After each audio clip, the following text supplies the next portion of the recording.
আসিয়া হচ্ছে ৮ বছরের শিশু, ৬ মাসের শিশু বাংলাদেশের মাটিতে নিরাপদ না।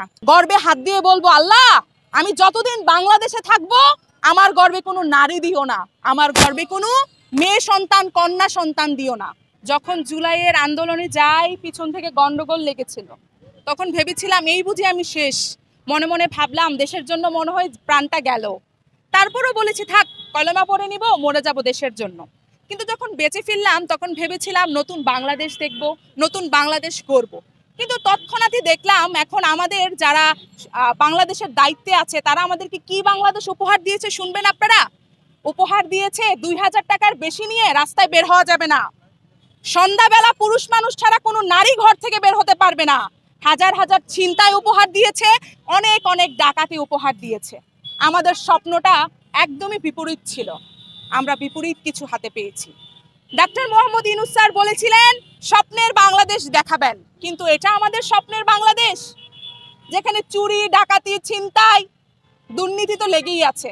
কই উপদেষ্টারা তো নতুন দল গঠন করে চলে গেল, মনে হচ্ছে না তারা আমাদের থেকে একটু জুদা খাচ্ছে? সংসারে বলে না ওই যে জুদা খায়, ওরা তো আমাদের থেকে জুদা হয়ে গেল।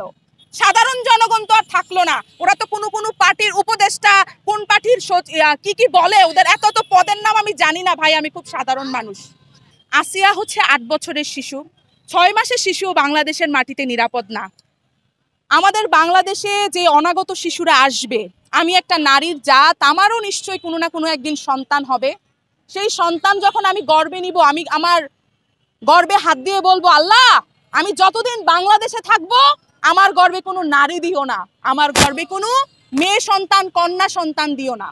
কিন্তু কন্যা সন্তান কিন্তু লক্ষ্মী, আমি আমার গর্বে হাত দিয়ে বলবো, আল্লাহ আমাকে কোনো লক্ষ্মী দিও না, আমাকে কোনো লক্ষ্মী দিও না, কারণ আমি আমার লক্ষ্মীর ইজ্জত রক্ষা করতে পারবো না।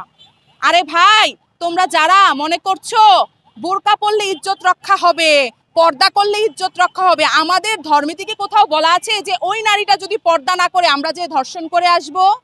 এটা কি কোথাও লেখা আছে? লেখা নাই। তোমরা বলো আমার বোরকা কি আমার ইজ্জত বাঁচাইতে পারবে? একটা বস্ত্র, একটা সুতায় বুনা কাপড় কি আমার ইজ্জত বাঁচাইতে পারবে? আমার ভাইদের চোখ যদি আমার ইজ্জত না বাঁচাইতে পারে, আমার বাবাদের চোখ যদি আমার ইজ্জত না বাঁচাইতে পারে, আপনারা ভুলে যাবেন না বাংলাদেশটা আমাদেরও, বাংলাদেশটা নারীদেরও, অর্ধেকটা আমাদের অর্ধেকটা পুরুষদের। আমরা জেগে উঠেছি, ইনশাল্লাহ আমার আরো বোনেরা জেগে উঠবে।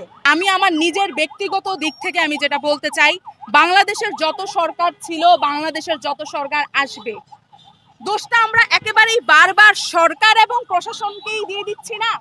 দোষটা কি জনগণের নাই? আপনার চোখের সামনে ছিনতাই হয়, আপনার কানে আসে একটা ধর্ষিতার চিৎকার, কিন্তু আপনি ঘর থেকে বের হচ্ছেন না। আপনার পাশের বাসায় ডাকাতি হচ্ছে, কিন্তু আপনি ডাকাতকে রুখে দাঁড়াতে রুখতেছেন না। কেন রে ভাই? প্রশাসন আপনাকে কখন, সরকার আপনাকে কখন দৃষ্টান্তমূলক শাস্তি প্রতিষ্ঠা করবে? যখন আমরা প্রতিবাদ বিক্ষোভ নেমে ঘরে ফিরে যাব না। আমরা সব বিষয়ে প্রতিবাদ করি, বাঙালিরা যে কোনো বিষয়ে প্রতিবাদ করি এই টিএসসির মোড়ে, কিন্তু এটার ফলাফল না দেখেই বাড়িতে চলে যাই।